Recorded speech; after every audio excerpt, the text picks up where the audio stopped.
사람하고 앞뒤 좌우 사람하고 인사 한번 합시다. 바쁠수록 기도하며 삽시다. 한 번 더 해요. 한 번 더. 자, 믿음을 담아서 하세요. 바쁠수록 기도하며 삽시다. 아멘. 현대는 백수도 바빠서 과로사 하는 시대다 그래요. 아무것도 안 하는 사람도 한간 사람이 없어요. 다 바빠요. 왜 기도 못합니까? 바빠서요. 바빠서요. 하는 일이 많다는 거죠. 그런데 기도 없이 하면 그 바쁜 일에 치여. 바쁜 일을 내가 하는 게 아니고 바쁜 일이 그를 눌러버려요. 문제가 그를 눌러버립니다. 스트레스만 남습니다. 앞이 안 보여요. 짐이 무겁습니다. 마음이 건고해요. 옆 사람, 다른 사람 사정 안 보이고 내 사정만 보여요. 주님이 도무지 보이질 않습니다. 고독합니다. 수년 동안 우리 자살자들이 조금 줄다가 작년도에 자살을 하는 사람이 역대 최고로 올라갔어요. 하루에 40명. 교통사고가 아니에요. 자살하는 사람이 이 조그만 땅덩이에서 하루에 40명이. 암으로 죽는 사람 아니고 스스로 목숨 끊는 사람. 왜 그렇습니까? 고독해서 내 힘으로 문제를 해결할 수 없으니까, 외로우니까, 힘드니까 견디다 못해서 자살합니다. 안타까워요. 누군가 그를 위해서 기도하고 기도한 그가 그 사람 곁에 가서 버팀목 해주면 위기를 넘길 텐데 세상에 나밖에 없다. 그러니까 스스로 생명을 끊는 거예요. 오늘 말씀 하나님께서 아말렉 사람들에게 사형 선고를 내리는 말씀입니다.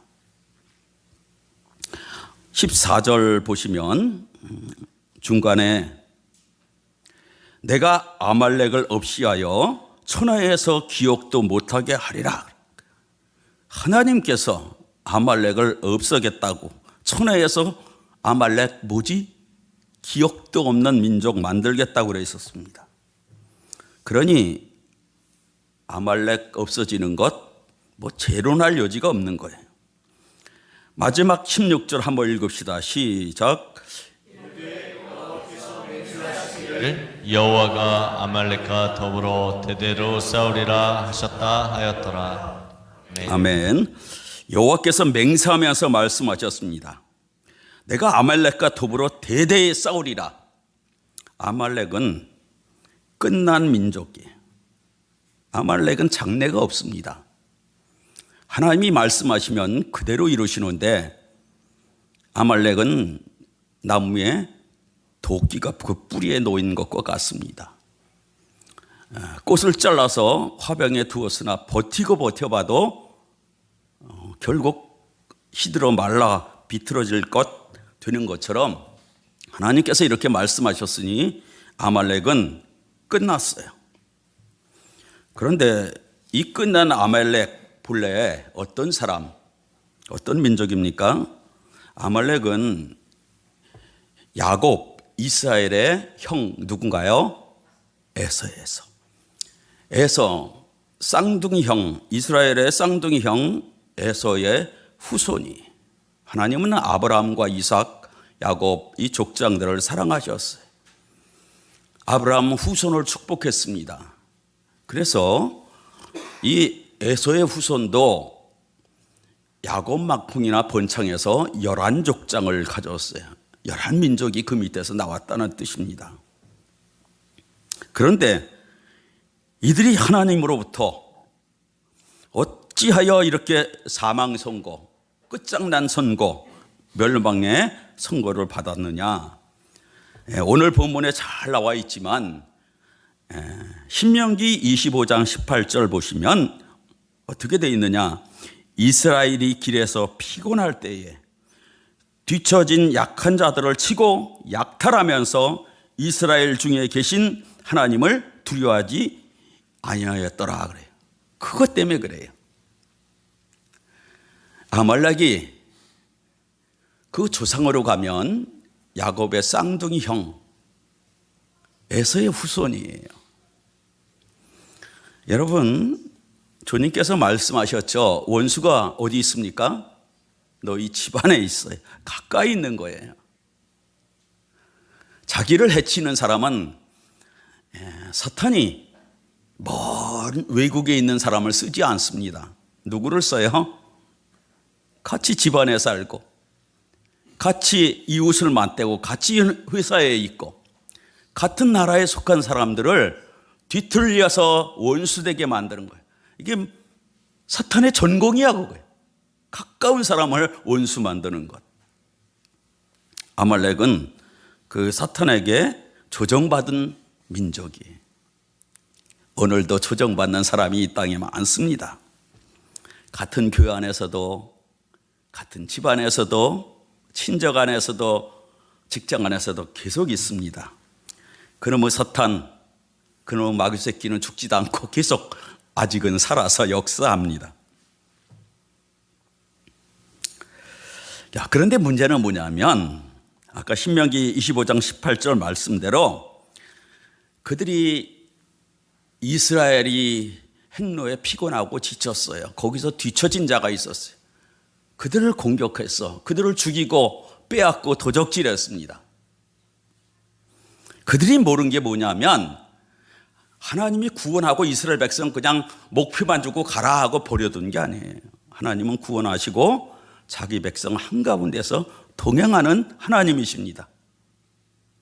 그들이 무지했어요. 무식했습니다. 하나님이 거기 계신 걸 몰랐어요. 우리 사람들이 큰일 저지른 사람은 이 사자에 뭘 건드려요? 코털을 건드린다고 그러잖아요. 지금 아말렉이 그 짓을 한 거야. 이게 아주 죽을 짓을 하고 자기 무덤을 지갑한 겁니다. 자기 손가락을 자기 눈을 찌른 것이죠. 하나님이 자기 백성을 얼마나 사랑하는지는요, 하나님이 그 백성을 한가운데서 돕는 것, 여러 가지로 돕는 것으로 알 수 있어요. 그러나 다른 방법으로 알 수 있는 것도 있어요. 그게 뭐냐면 사랑하는 하나님 백성 누가 건들면 가만두지 않는 거예요. 그 마지막 것이 요한계시록이에요. 믿는 백성 박해하고 탄압하고 배후에서 역사하던 이 마귀와 그 휘하의 모든 자들을 하나님께서 다 결박해서 다시는 활동을 못하도록 무적응에 쳐놓는 거예요. 하나님이 자기 백성을 얼마나 사랑합니까? 건드리는 자 가만 안 두는 거예요. 제 아내한테 들은 얘기예요. 어릴 때 처남이 둘이 있어요. 동네 형 누군가가 처남들을 건드렸어요. 근데 아버지가 태권도 한 분이야. 2단 옆착으로 한번 거쳤다고 그러더라고요. 저는 못 봐서 들었어요. 그게 무슨 뜻이에요? 내 자식 건드리면 이 문에서 불이 나간다는 거예요. 하나님도 그렇다는 거예요. 하나님도. 오늘 아말렉 천하에서 기억도 못하게 하리라. 내가 대대로 싸우리라. 하나님도, 우리에게 인격을 주신 하나님도 그렇다는 거예요. 억울합니까? 화납니까? 여러분이 원수 갚지 말고 하나님께 맡기세요. 사도 바울은 원수 때문에 신음하는 고통스러운 사람들에게 야, 그들을 축복해라. 그 머리에 화로를 숯불을 쌓아라. 그럼 하나님이 원수 갚는다는 거예요. 원수 갚는 것은 내게 있나니 하는 하나님이 갚아주세요. 걱정하지 말고 기도만 하면 되는 거예요. 기도만. 그런데 하나님이 능력이 모자라서가 아니라 하나님이 한 번에 원수를 끝장내지는 않아요. 출애굽할 때 애굽 백성 고역을 시키던 그 나쁜 놈들, 그 바로 하나님께서 한 번에 끝장낼 수 있죠. 그냥 한날에 산불 여기저기 내듯이 그 전염병, 고칠 수 없는 전염병으로 확 쓸어버릴 수도 있고요. 작은 우박으로 짐승 죽이는 거 말고 이 바위 같은 거 갖고 내려서 도시고 뭐고 전부 한 방에 끝날 수 있어요. 지진으로 뭐 화산으로 아니면 행성으로 얼마든지 한 번에 끝날 수 있어요. 그런데 그렇지 않았죠. 애굽에 몇 가지 재앙이 내렸습니까? 10가지 재앙 나라였어요. 왜 그런 방법을 동원하시죠? 하나님께서 자기 백성에게 믿음을 주려고. 나 살아있다. 우연처럼 한 번에 그런 일 난 게 아니라는 거예요. 나 너희를 사랑하고 너희와 함께 있고 너희를 괴롭히는 자를 내가 이렇게 혼나면서 그거 믿으라고 계속 그러시는 겁니다. 아말렉도 마찬가지예요. 단번에 끝날 수 있습니다. 어차피 끝날 거 단번에 끝낼 수 있는데 그럼에도 불구하고 내가 대대에 싸우리라 그래. 너희 손 통해서 너희 싸움을 통해서 내가 저들을 멸하리라고 말씀하는 겁니다. 모세는 하나님의 사람 모세는 아말렉이 행로에 피곤한 백성 그것도 뒤처진 자들을 공격하고 하루로 끝나지 않을 걸 알았어요. 이 마귀도 맞들려요. 드나드는 통로에 자꾸 가요. 그가 완전히 쫓겨나기 전까지는 계속 찾아가는 겁니다. 모세는 아말렉을 대패시키기 전에는 그들 공격이 끝나지 않아서 더 이상 전진하지 못할 걸 알았어요. 그래서 오늘 우리가 함께 읽은 성경 9절 보면 모세가 여호수아에게 이르되 우리를 위하여 사람을 택하여 나가서 아말렉과 싸우라. 내일은 내가 하나님의 지팡이를 들고 손에 잡고 산 꼭대기에 서리라 그랬습니다. 믿음의 사람은요, 믿음의 말을 합니다. 네, 내가 애굽에 있을 때 하나님 말을 듣고 말하면 하나님이 행하셨어요. 여러 기적을 그가 양치던 그 지팡이를 갖고 행하셨어요. 모세가 이 믿음이 있어요. 너 나가서 싸워라. 그러나 대상들을 공격하던 아말렉을 여호수아 네가 데려나간 젊은이들로 못 이긴다. 누가 이래야 이깁니까? 하나님이 하셔야 된다는 거예요. 그래서 내가 이 하나님의 지팡이 들고 산꼭대기에 서리라 가서 기도하겠다는 거예요. 그러면 응답한다는 걸 이거 경험한 겁니다. 그리고 말한 거죠. 여러분, 하나님은 자기 백성, 자기 사랑하는 자녀들의 기도를 들으시고 행하시는 하나님이십니다. 한 백원공 출신 집을 수리하는 업을 하는 분이 있었어요. 한 번은 어떤 분이 자기 집 아래층을 수리해달라고 그랬어요. 그래서 약속한 날에 가서 일을 시작하는데 주인 아줌마가, 주인 여자가 자꾸 와서 들여다보고 가고 또 와서 들여다보기를 반복하는 거예요. 생각하기를, 야, 이 주인 여자 굉장히 꼼꼼한가 보다. 이거 조금 실수하면 큰일 나겠다. 더 열심히 했습니다. 그런데 오전 일이 끝날 즈음에 이 주인 여자가 와서 말하는 거예요. 저 사장님, 제가 볼 때 사장님은 그 얼굴과 표정으로 제가 쓰는 향수보다 더 좋은 향기를 내는 것 같습니다. 수작불이나? 이렇게 생각하는데 그 주인 여자가 이어서 말했어요. 제가 볼 때 사장님은 그 얼굴에 그 행복하게 있고 그 즐겁고 기쁘게 일하는 그 모습 어떻게 그럴 수 있는지, 작업복은 남루한데 일은 험한데 그럼에도 불구하고 그 표정과 손끝과 모든 걸 통해서 뿜어나오는 그 행복감을 이 여자가 이 향수를 영향 미치는 것보다 더 큰 영향을 받은 거예요. 그래서 물었습니다. 어떻게 해서 그렇게 살 수 있는지 알려주시지 않겠어요? 하고 물었어요. 그제야 이 백은공 출신 사장님이 웃으며 말했어요. 나는 예수 믿어요. 예수님 너무너무 좋아요. 오늘 아침에 제가 여기 오기 위해서 집을 나오려 할 때 아내가 아이가 아프다고 그랬어요. 열 많이 나고 아프다고. 그래서 제가 신을 신다가 벗고는 가서 아이 머리에 손을 얹었습니다. 그러면서 예수님이 주신 말씀, 구하라 그리하면 받으리니 너희 기쁨이 충만하리라. 요한복음 16장 24절 후반부의 말씀을 이렇게 기약하고, 주님 고마워요. 내가 구하면 이 아이 낫게 할 줄 믿습니다. 아멘. 난 받았네요. 그러니까 아이 열이 뚝 떨어지고 그 벌겋은 얼굴이 화색이 다 돌아오는 거예요. 이분이 주인 여자에게 말하기를, 만일 아이가 아직까지 아프면 내가 어떻게 마음이 기쁘겠습니까? 근데 우리 예수님이 얼마나 좋은지 내 말을 들어주세요. 그것도 즉각 들어주세요. 그 예수님 내가 믿고 내 마음에 모시고 와 일하는데 내가 어찌 행복하지 않고 기쁘지 않겠습니까? 상황이나 어려움 때문에 흔들리는 게 아니에요. 그 예수님으로 충만하면 예수님이 가져온 하나님 나라가 임해서 그냥 저절로 행복이에요. 저절로 기쁨입니다. 주인 여자가 눈을 동그랗게 떴어요.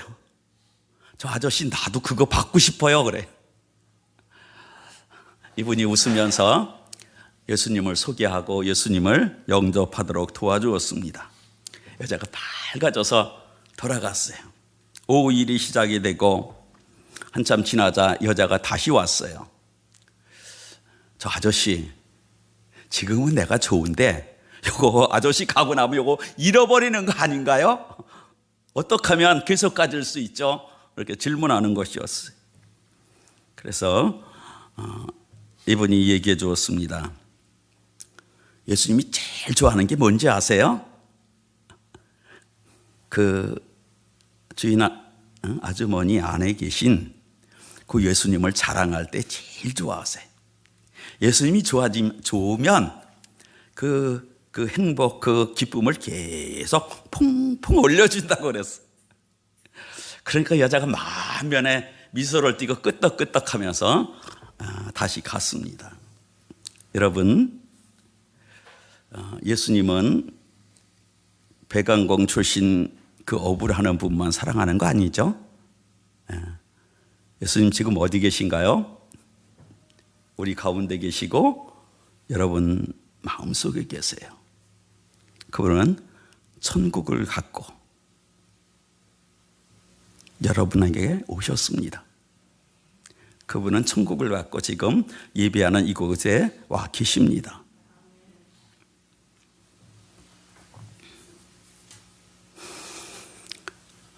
예배 드릴 때마다 표정 밝게 해서 축복의 통로로 축복합시다 그러니까 이때만 밝아지고 다시 제자리에 돌아가요. 여러분, 목회자에게 집중하는 거 필요 없어요. 누구에 집중해야 돼요? 여러분 속에 우리 가운데 함께 계신 주님께 집중해야 돼. 그리고 여러분도 예수님 자랑해 보세요. 행복과 기쁨의 샘을 계속 올려줄 겁니다. 환경 때문에 흔들리지 않는, 목마르지 않는 샘, 영원한 것을 계속 공급해 주실 것입니다. 모세는 기도하고 그 함께 계신 하나님을 누리고 응답받고 하면서 살아왔던 사람이에요. 그러니까 자신이 있죠. 여호수아 내일 네가 사람도 선택해서 나가면 나 하나님 지팡이 갖고 올라가. 내가 기도하면 하나님 끝났어 벌써.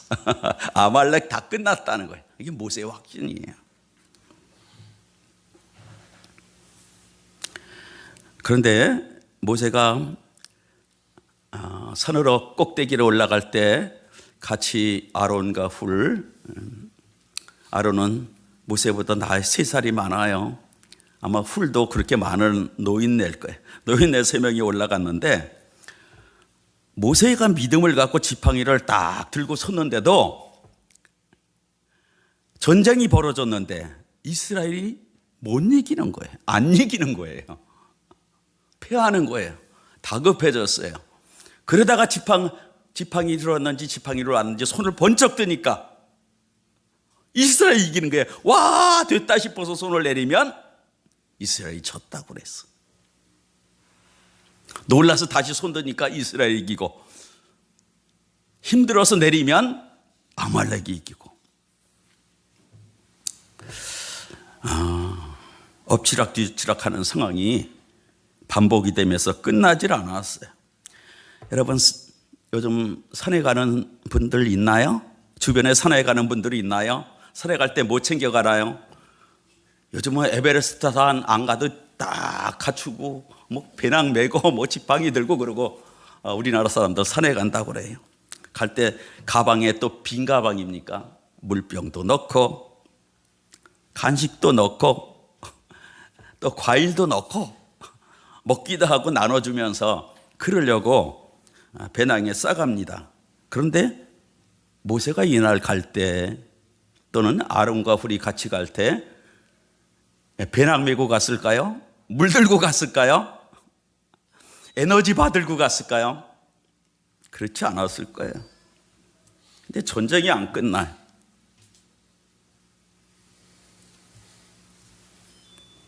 힘들어요. 피곤합니다.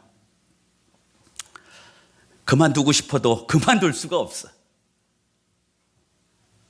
자식 손자 같은 젊은이들이 지금 앞에서 죽어가니까 어떻게 그만두겠어요?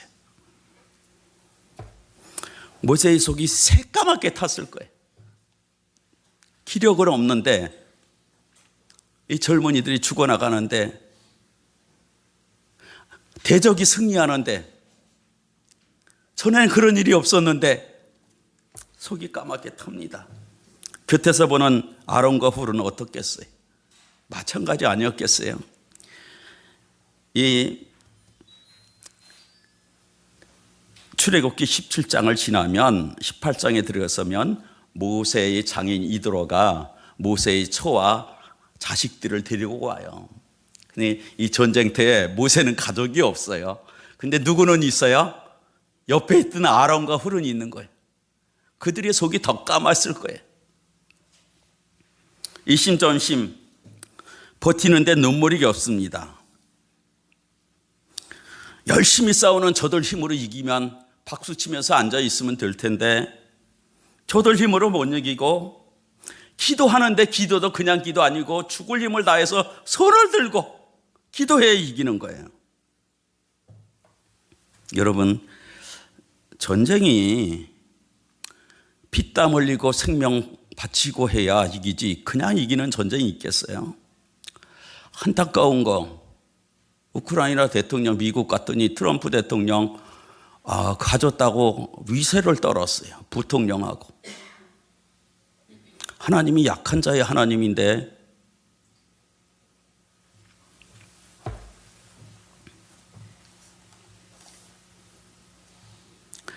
전쟁은 그냥 못 이겨요. 피땀 흘려야 돼요. 그런데 오늘 말씀은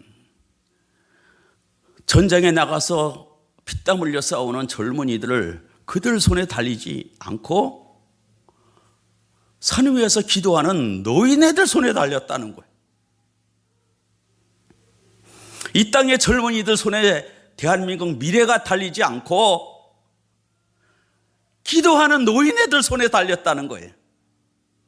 여러분의 장래 자녀들의 미래가 그들이 열심히 사는 것에 달리지 않고 누구 손에 달려요? 여러분 기도에 달렸다는 거예요. 저들이 오는 사자같이 입 벌리고 기다리는 코솜치는 잠깐 교회에서 뭐 척하고 가봐야 삶에서 펑펑 넘어지는 다 여러분도 경험했을 그 삶을 살 거예요.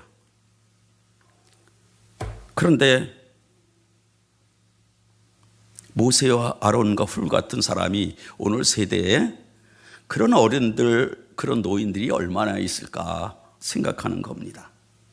특별히 저와 여러분은 그런 믿음, 그런 기도가 살아있는지 생각하는 겁니다. 아무리 열심히 살고 지혜를 살고 또 전쟁이니까 젊은이들이 막 연합해서 단합해서 용기를 다해서 싸워도 그들 손에 승패가 달리지 않아요. 기도하는 사람의 손에 달렸다고 오늘 말씀해요. 왜 그러냐? 왜 하나님은 열심히 사는 사람 손에 그의 인생의 미래를 맡기지 않고 이름도 힘도 없는 노인애들 손에 그들 미래를 맡기느냐? 왜 그렇습니까? 하나님은 보이지 않는 하나님. 하나님은 영이신데 우리가 사는 세상이 그 영이신 하나님, 보이지 않는 하나님의 손에 의해서 이 세상이 만들어진 거예요. 세상이 사람들에 의해서 돌아가는 것 같지만 세상을 누가 다스립니까? 보이지 않는 하나님이 다스려요. 그러니 기도에 연단되고 믿음이 있는 나이 든 분들이 기도하지 않으면 젊은이들 미래, 자녀들의 미래가 어떻게 되겠습니까? 기도는 노동이고 노동은 기도다, 그런 말이 있습니다. 기도는 전투다, 이런 말도 있습니다. 노동은 시간 단위로 계산을 해서 임금을 줘요. 조금 하면 하루치 주면 좋은데 1시간 했네요. 그러면 1시간짜리 주는 거예요. 노동자는 하루 종일 일해야 돼요. 그래야 그날 일당을 받는 겁니다. 기도가 노동이면 그렇게 해야 된다는 거죠. 오늘 모세 아론 훌이 산꼭대기에서 지쳐서 팔 내려오는 모세 팔을 들고 붙들어서 못 내려오게 강제로 버티면서 언제까지 기도했습니까? 해질 때까지였어요. 하루의 노동이 끝나는 시간대까지 기도했어요. 그랬더니 이스라엘이 이겼다 그랬습니다. 20절 되면 자녀가 수험생 시험 칠 때 교회 와서 기도하는 부모님들을 봅니다. 새벽마다 와서 기도하는 부모님들도 있고요. 특별히 시험 치는 당일날 교회 와서 기도하는 부모님이 있어요. 우리 교회에 있을까요, 없을까요? 있어요. 시험 치는 당일날 그 멀리 사는 분이 여기 와서 우리 아들을 그러면서 눈물 쏟으며 기도하는 분을 몇 번 봤어요. 그런 분이 우리 믿음의 가족 중에 있습니다. 권사님이에요.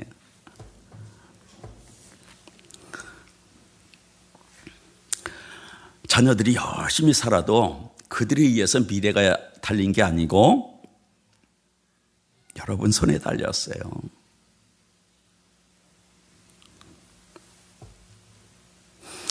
전쟁은 홀로 할 수 없습니다.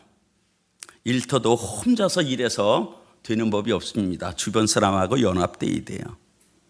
기도는 혼자 하면 됩니까? 기도도 연합해야 돼. 이날 마장 여호수아가 내가 혼자 가도 일당 100입니다. 일당 1000입니다. 갔으면 어떻게 될 거예요? 한 방에 끝났어요. 이날 만약 모세가 홀로 올라갔다면 어떻게 됐을까요? 버티지 못하고 이스라엘은 참패를 하고 모세도 기력을 잃고 내려왔을 거예요. 뭐든지 연합해야 돼요. 현대인들은요, 프라이버시를 강조합니다. 비밀이 많은 게 좋은 것처럼 생각을 해요. 그래서 외롭습니다. 그래서 삶이 더 힘들어요. 배직장도 어떻게 하라고 그래요? 맞들면 낫다고 조상들이 얘기하는데도 똑똑한 현대인들이 맞들려 하지 않습니다. 혼자 다 할 수 있다고 착각하는 것입니다. 운동 경기를 보세요. 특별히 축구, 배구, 농구, 럭비, 아이스하키 이런 함께하는 운동에서 탁월한 어떤 사람이 있어도요, 단합된 팀을 못 당하는 거예요. 팀이 승리하는 겁니다. 하나님은 한 분이시지만 삼위일체로 사역하세요. 하나님은 연합적으로 사역하는 하나님. 그러니까 하나님은 연합하는 사람을 굉장히 좋아하세요. 그래서 아론과 우리 옆에서 도와준 거를 이렇게 성경에 적어놓고 나 좋다 나 좋다 그러시는 거예요.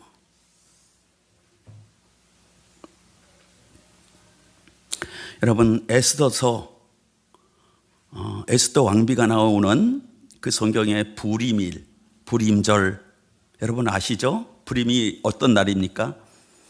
제비 뽑아서 정한 날이에요. 오늘 성경에 나오는 아말렉의 후손 하만이 유다 족속, 이 이스라엘 백성의 후손 유다 족속을 죽이려고 제비 뽑아서 정하는 날이 불임일이에요. 그때 날이 정해져서 죽을 날이.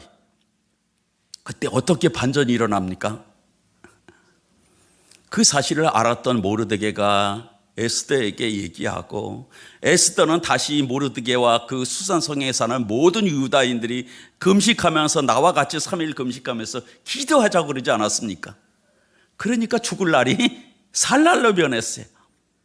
원수가 나를 해하려는 날이 원수 갚는 날로 바뀌었습니다. 연합기도는 너무나 중요한 거예요. 합심기도는 너무 중요해요. 신약의 사도행전 12장 헤롯이 야고보를 잡아서 칼로 죽인 후에 베드로를 잡아서 옥에 가두었습니다. 때가 6월절이라 당장 죽이고 싶었으나 절기 지나고 죽이려고 가두었는데 교회가 어떤 방법으로 베드로를 구출했습니까? 특공대를 조직했습니까? 300특공대, 전도특공대 하듯이 지금 이 헤롯의 감옥을 급습할 특공대를 조직했습니까? 그렇지 않아. 교회는 가진 무기가 기도예요. 내가 원수 갚을 수도 없어요. 하나님이 일하셔야 돼. 교회가 베드로를 위해서 밤새도록 부르짖으며 기도했습니다. 어떻게 되었나요? 죽으시고 부활하여 살아계신 만왕의 왕이신 주님이 그의 사자를 보냈어요. 간수이와 모든 사람을 잠재우고 착고를 풀고 옥문을 열고 베드로를 친히 구출하셨어요. 기도하면 하나님이 일하십니다. 합심기도는 역사하는 기도예요. 마태복음 18장 19절 20절 올려줄 수 있나요?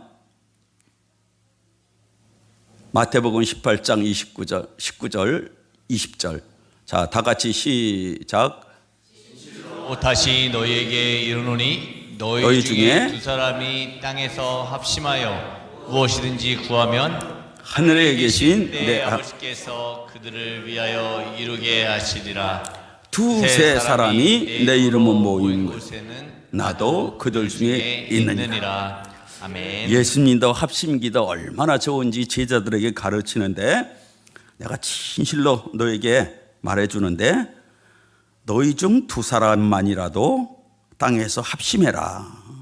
그리고 그 합심해서 필요를 구해라.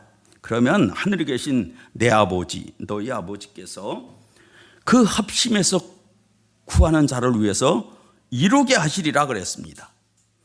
무엇보다 연합으로 사역하시는 주님께서 합심해서 기도하는 그곳에 나도 있느니라 그랬어요. 여러분, 합심해서 기도하는 자리에 누가 있어요? 기도 응답의 이름을 주신 예수님이 계세요. 예수님이 계시는 겁니다. 한 젊은 목사님이 기라성 같은 공부 잘하고 말 잘하고 하는 이런 사람들 도시 좋은 교회 갈 때 자기는 주제 파악을 하고 한 시골 교회로 갔습니다. 부임하고 얼마 지나자 그 마을에 조그만 농장을 하는 어떤 남자분이 하루 저녁에 찾아왔어요. 그리고 뜬금없이 묻습니다. 목사님, 신약 성경을 믿으세요? 어이가 없어요. 신약 성경에 나오는 기적을 믿으세요? 아니라고 그럴 수 있나요? 목회자가? 그럼 믿지요. 그랬더니 재차 말하기를 마태복음 18장 19절을 믿으세요? 그러더래. 목사님이 정직했어요. 나 마태복음 18장 19절이 뭔지 모릅니다. 그러나 나는 성경 말씀을 믿습니다. 그랬더니 이 농장 주인이 이 젊은 목사님을 잡고는, 이야, 내가 오랜만에 마태복음 18장 19절 믿는 목사님 만났다고, 이 믿는 사람 만났다고, 말씀 믿는 사람 만났다고 자꾸 잡아 흔들었습니다. 그리고는 하는 말이, 목사님, 나와 합심합시다.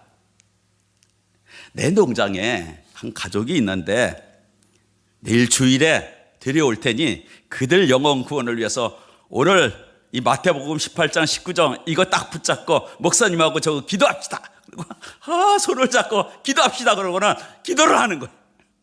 얼떨결에 같이 기도하고 예수님의 이름으로 기도합니다. 그래서 아멘 그랬어. 기분 좋게 돌아간 그분, 이 목사님이 밤새 잠이 안 왔어요. 내일 분명 데리고 올 건데 그들 예수 안 믿으면 분명 목사가 문제가 있다고 그럴 건데 그냥 밤새 뒤척이면서 기도했습니다. 주일날 오전에는 안 왔어요. 저녁이 될 때 농장 주인이 오고 그 옆에 한 부부가 오는데 아이 셋까지 대동하고 왔어요. 목사님 무슨 뜻인지 알아서 모처럼 사람이 늘어나면 목회자가 힘이 나는 거예요. 막 열심히 말씀을 전하고 설교했어요. 그리고는 끝나고 나서 혹시 우리 중에 예수 믿을 사람이 있으면 앞으로 나오세요 그랬어요. 근데 모두 다 고개 푹 숙이고 쳐다보질 않는 거. 아주 난감했습니다. 무심히 내가 찬송 한 장을 부를 건데요, 그동안 더 생각해보고 나오세요. 그리고는 속으로 중얼거렸습니다. 하나님이 안 하시면 할 수 없지 뭐. 찬송을 불렀습니다. 1절 끝났어요. 2절이 시작되는데 그 새로운 가족의 큰딸 13살짜리가 앞으로 나와서 강단 앞에서 무릎을 꿇는 거예요. 그런데 조금 있다가 그 밑에 동생이 나와요. 2절이 끝나가는데 막내 동생이 또 나왔어. 목사님이 감격이 됐어. 하나님이 살아계시구나. 그리고 찬송을 끝내고 아이들에게 복음을 전하고 기도해 주려고 내려가는데 쭈삣쭈삣거리던 엄마가 따라 나오는 거예요. 그래서 기다렸죠.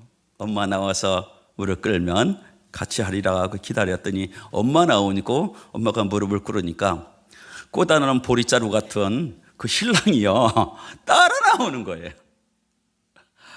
내 자식 새끼들 가서 예수 믿고 복 받겠다 그러고 아내까지 나갔는데 가만히 있으면 내가 남편도 아니고 애비도 아니지 그런 생각이 들었는지 따라 나왔어. 목사님 진중하게 예수님을 소개하고 영접시키고 기도해 줬어요. 예배가 끝났습니다. 사람들이 가자 목장 주인이 목사님 앞에 나와서 손을 붙들고 웃으면서 말하는 거예요. 목사님, 하나님 말씀은 틀림이 없네요. 두 사람이 합심만 하면 그대로 되네요. 목사님 너무 고마워요. 너무 고마워요. 근데 정말 놀란 건 이 젊은 목사님이 앞에서 폼나게 기도는 하지만 진짜 응답이 있다고 안 믿었거든요. 진짜 말씀대로 된다고는 안 믿었거든요. 근데 말씀하신 하나님이 말씀대로 지키시는 거예요. 단순한 믿음을 가진 사람의 그 믿음을 더 기뻐하는 거예요. 이 목사님은 자기 믿음 때문에 된 게 아님을 알아요. 머리가 쭈삣쓰고 하나님이 살아계신 생각이 들었습니다. 그런데 그 농장 주인이 가끔 가다 왔어요. 목사님, 다음 주에도 내가 한 가족 데려올게요. 합심합시다. 그리고 더 손 붙들고 목사님 믿음이 자랐어요. 그때 믿음이 자랐어요. 살아계신 하나님에 대한 믿음이 자랐어요. 실체를 얻는 것, 성경대로 실체가 주어진다는 것에 대한 믿음이 자랐어요. 어떤 때는 한 주 만에, 어떤 때는 한 달 만에 이 농장 주인이 새로운 가족을 데려와요. 그리고 꼭 데려오기 전에 와서 합심합시다 그랬어요. 온 가족마다 전부 다 예수님을 영접하고 구원받았습니다. 여러분, 하나님 살아계시죠? 하신 말씀을 지키시는 하나님이십니다. 자기 이름을 위해서, 영광을 위해서 행하시는 하나님은 말씀하신 것을 지키시는 하나님이세요. 여러분, 저와 여러분이 합심해도 될까요? 여러분끼리 합심해도 될까요? 됩니다. 여러분 때문에 되는 게 아니라 하나님이 말씀하신 약속을 지키기 위하기 때문에 되는 거예요. 자, 마태복음 19장 18장 19절. 자, 20절 빼고 19절만 다 같이 시작. 너희 중에 두 사람이 땅에서 합심하여 무엇이든지 구하면 하늘에 계신 내 아버지께서 그들을 위하여 이루게 하시리라. 아멘. 아멘. 요한복음 16장 24절. 요한복음 16장 24절 후반부예요. 자, 다 같이 시작. 구하라 그리하면 받으리니 너희 기쁨이 충만하리라. 아멘. 한 배강 출신 사장님은 구하라 그리하면 받으리니 너희 기쁨이 충만이라. 아멘. 그리고 구하고 받고 충만해졌어요. 그리고 그 충만한 기쁨을 전하면서 영혼을 구령했어요. 한 시골에 농장 하는 분은 하나님 말씀 두세 사람 합심만 하면 응답하시는 신실한 하나님을 정말 믿었습니다. 그리고 거듭거듭 응답을 확인해서 믿음 없는 목사님의 신앙을 키워줬어요. 여러분, 하나님 살아계시죠? 말씀한 것을 그대로 이루시는 걸 믿지요? 여러분은 일상에서 문제가 생기면 기도합니까? 사람 찾아갑니까? 여러분은 내가 기도하면 하나님 들으십니다. 그게 흐릿합니까? 선명합니까? 여러분, 두 사람이 합심하면 응답해 주시는데 기도 짝이 있나요? 아니면 프라이버시 따이고 정말 어려운 건데도 말 못하고 딱 숨겨놓습니까? 하나님은 사람은 외모를 보는 것처럼 우리는 뭐 여러 가지 그 외모를 봐요. 그러나 하나님은 중심을 봐요. 믿음을 보십니다. 그분은 어제나 오늘이라 통일해요. 여러분에게 산 믿음을 주고 살아있는 말씀이 여러분 삶에 실체가 해주기를 원하십니다. 기도짝 딱 정하세요. 지금 정하세요. 나 이 기도 제목 누구가 나오겠다. 기도짝을 정하세요. 특별히 우리 교회 작은 교회인데도 불구하고 목회자와 사모님들이 많아요. 기도 잘하는 사람하고 짝해야지 그러지 마세요. 저 사람 짝 없기다 그런 사람 가서 짝하면서 짝이 되어주세요. 기도 좀 한다는 분들도 기도 잘하는 사람 말고 하나님 실제로 살아계시니 저 사람 믿음 세워줘야 되겠다 그런 사람, 사연 많으니까 내가 도와야 되겠다 그런 사람하고 짝하세요. 그러면 동일하신 주님이 역사하십니다.